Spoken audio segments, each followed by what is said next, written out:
জিলহজ মাসের আরেকটি আমল হলো, যখন জিলহজ মাসের চাঁদ উঠবে, চাঁদ উঠা থেকে শুরু করে 10 তারিখ পর্যন্ত আমরা হাতের পায়ের নখ কাটবো না এবং শরীরের চুলগুলোকে কাটবো না।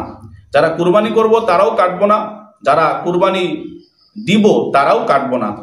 এ ব্যাপারে তিরমিজি শরীফের বর্ণনায় আসে, হাদিস নাম্বার 1523, উম্মে সালমা রাদিয়াল্লাহু তাআলা হতে হাদিসটি বর্ণিত। তিনি বলেন, রাসূলুল্লাহ সাল্লাল্লাহু আলাইহি সাল্লাম বলেছেন, মান রাআ হিলালা যিল হিজ্জা, যারা জিলহজ মাসের চাঁদ দেখবে, চাঁদ দেখা থেকে শুরু করে ও আরাদা আন ইউদহিয়া, এবং তারা যদি কুরবানি করার ইচ্ছা করে, ফালা ইয়াখুদান্না মিন শারিহি ওয়ালা আসফারিহি, তারা যেন তাদের চুল না কাটে, তারা যেন তাদের হাতের পায়ের নখগুলোকে না কাটে।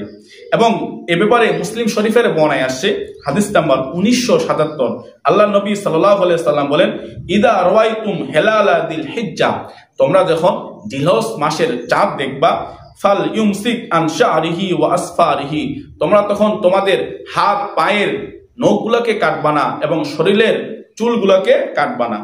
নাসাই শরীফের বর্ণনায় আসে, আল্লাহ নবী সাল্লাল্লাহু আলাইহি সাল্লাম কে এক সাহাবা প্রশ্ন করলো, ইয়া রাসূলুল্লাহ সাল্লাল্লাহু আলাইহি সাল্লাম, আমার এই পশুটা আছে, আর কোনো পশু নাই।